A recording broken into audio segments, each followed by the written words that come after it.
श्री श्री राधा रमणो जयति भजनिताय गौर राधे श्याम जप हरे राम। चरित सुधा श्री श्रीमद राधा रमण चरण दास देव बाबा जी महाशय बड़े बाबा का जीवन चरित्र। मूल बंगला संपादक प्रकाशक श्री रामदास बाबा जी। वांछा निधि को स्वप्न में मंत्र प्राप्ति। एक दिन लगभग 9 बजे बाबा जी महाशय जांज पीठा मठ में श्री श्री राधाकांत देव के सम्मुख बैठे थे। चारों ओर भक्तगण बैठे हुए नाना रूप कथोपकथन कर रहे थे। उसी समय कोई 35-36 वर्ष का एक व्यक्ति आकर उन्हें सिर से पैर तक देखने लगा। थोड़ी देर बाद यही हैं कहते कहते अचैतन्य हो गिर पड़ा।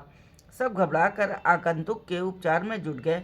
बहुत देर तक प्रयत्न करने पर भी जब सफल न हुए तो बाबा जी महाशय ने मृदु मृदु हंसते हुए बाएं हाथ से उसका मस्तक स्पर्श किया।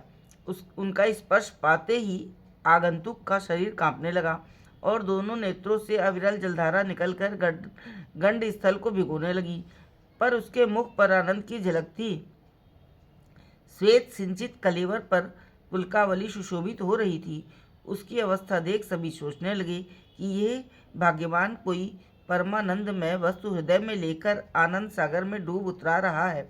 किसी प्रकार बाह्य ज्ञान न होता देख बहुत से लोगों के अनुरोध पर बाबा जी महाशय ने उसके वक्षस्थल पर अपना चरण अर्पण किया। चरण का स्पर्श पाते ही भक्त ने नेत्र खोले और दोनों हाथों से श्री चरण जकड़कर बालक की तरह रोने लगे। बाबा जी महाशय नाना रूप प्रबोध वाक्यों से सांत्वना देकर उनकी अस्थिरता का कारण पूछने लगे। वो बोले, बाबा 10-12 दिन हुए। एक दिन हमारे गांव में हरि कीर्तन हुआ। मैं उस समय अत्यंत व्याकुल हो भगवान से कहने लगा, हाँ प्रभु, क्या मैं अदीक्षित ही रहूँगा? सदगुरु के चरणों का आश्रय प्राप्त करने का सौभाग्य का मुझे नहीं मिलेगा। मैं घोर अविश्वासी हूँ।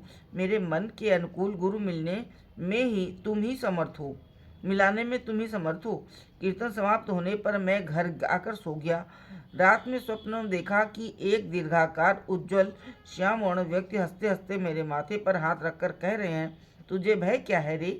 तुझ पर निताई चांद की कृपा हुई है। कल रात को अत्यंत पवित्र भाव से एकाकी पवित्र स्थान में शयन करना, सद्गुरु की प्राप्ति होगी। मैं अनिमेष नेत्रों से उस हंसते हुए मुख की ओर देख रहा था। देखते देखते वे कहीं चले गए। व्याकुल भाव से उन्हें खोजते खोजते मेरी नींद टूट गई। आँख खोलकर देखता हूँ कि वहाँ तो कोई नहीं। सवेरा हो चुका था। सोचने लगा कि ये सब मेरे मन की एक कल्पना थी या किसी महापुरुष की कृपा। जो भी हो, महापुरुष के आदेश के अनुसार कार्य करूँगा। बाद में फल मालूम होगा। धीरे धीरे रात हो गई। उस रात मैंने कुछ भी नहीं खाया। मकान के बाहरी हिस्से के एक छोटे कमरे में स्वच्छ वस्त्र धारण कर एक चटाई पर लेटकर स्वप्न दृष्ट महापुरुष की बात सोचते सोचते सो गया। रात कब बीत गई पता नहीं। रात के अंतिम प्रहर में आपने मेरे मस्तक पर चरण अर्पण कर जलद गंभीर स्वर में कहा, बेटा वांछा निधि, तेरे जन्म जन्मांतर के पाप ताप सब मैंने ले लिए। भय न कर, तुझे परमार्थ धन की प्राप्ति हुई। यत्नपूर्वक उसकी रक्षा कर, शांति मिलेगी। ऐसा कहकर इस नराधम को आलिंगन पूर्वक कहते कहते भक्त का गला भर आया और वे उच्च स्वर से रोने लगे। बाबा जी महाशय सांत्वना देते हुए बोले, कहो भैया कहो, पतित पावन निताई चांद की कृपा की कथा सुन हृदय शीतल होगा।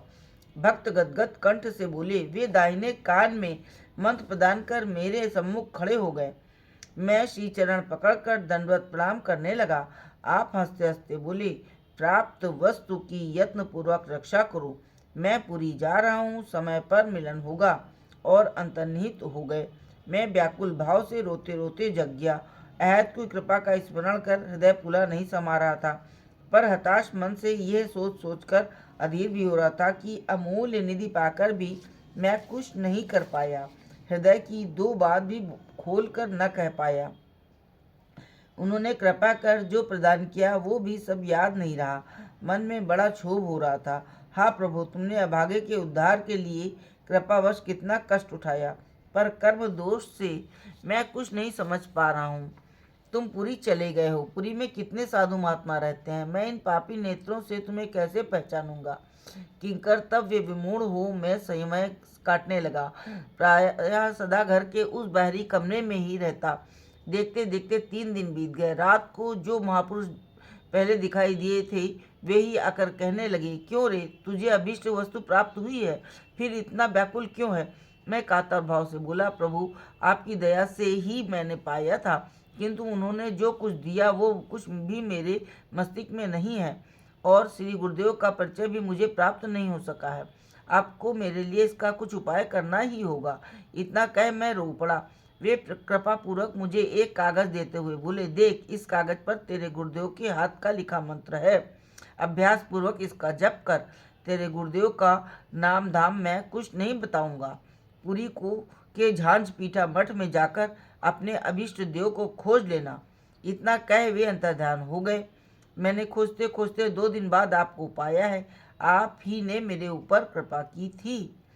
बाबा जी, भैया निताई चांद ने तुम पर कृपा की है, मुझे तो निमित्त भर बनाया है। भक्त, प्रभु मेरे लिए तो आप ही साक्षात निताई हैं।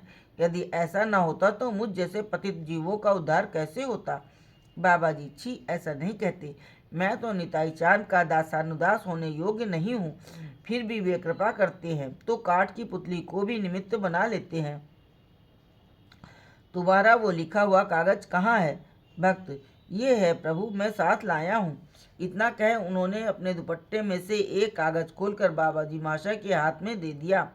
बाबा जी महाशय कागज पाकर विस्मित भाव से पढ़ने लगे। उपस्थित भक्त बाबा जी महाशय के हाथ में कागज देख एक साथ बोल उठे, सचमुच ये तो आपके ही हाथ का लिखा है।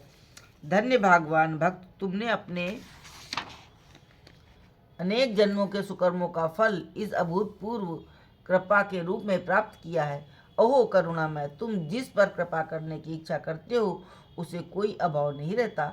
इन महाभाग्यवान भक्त के द्वारा हमें इस बात का प्रत्यक्ष अनुभव हो गया। भाई, हम लोगों पर कृपा करो जिससे हम भी तुम्हारे समान पूर्ण रूप से न सही कण मात्र ही गुरु कृपा लाभ कर सके। ये कह सबने भक्त को प्रणाम किया।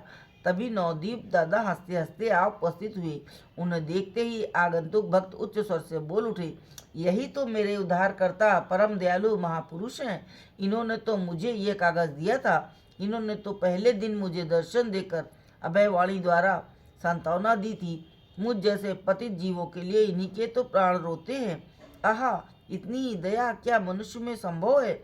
ये मनुष्य कदापि नहीं हो सकते। ऐसा कह रोते रोते वे नवदीप दादा के चरणों पर गिर पड़े। ये देख नवदीप दादा विस्मित होकर बोले, क्यों भाई, क्या हुआ? मैं तो कुछ भी नहीं समझ पा रहा। तब एक व्यक्ति ने उपस्थित भक्त का सारा वृत्तांत उन्हें सुना दिया। सुनकर नवदीप दादा सदनैल भक्त को आलिंगन कर आनंद पूर्वक नृत्य करते करते प्रभु की अहद की कृपा की जय बोलने लगे। बाबा जी महाशय गदगद कंठ से बोले, निताई चांद जीवोद्धार के लिए कितना प्रयत्न करते हैं, कितनी तरह से जीव के उन्मुख करने की चेष्टा करते हैं, इसका कोई ठिकाना नहीं। मनुष्य तो केवल निमित्त मात्र है। स्वतंत्र पुरुष स्वेच्छा में निज गुणे वृक्ष द्वारे कृपा करें कौन भाग्यवाने। परम करुणामय गौर नित्यानंद, ना भजनो हेन प्रभु मुंची छार मंद। पति तेरे कोल दिया करेन आत्मसात, शास्त्र वाक्य नहे सुधु देखो हे साक्षात। कहते कहते साश्रु नयन दोनों बाहें फैलाए हुए वांछा निधि से बोले, आओ भैया, परम दयालु करुणा में निताई चांद के प्रत्यक्ष कृपा पात्र तुम्हें स्पर्श कर अपने इस अविश्वासी हृदय को धन्य करूं। सब लोग चारों ओर से निताई गौर हरि बोल कहते हुए जय जयकार करने लगे। वांछा निधि कुछ दिन मठ में रहकर बाबा जी महाशय के आदेश से अपने देश को चले गए।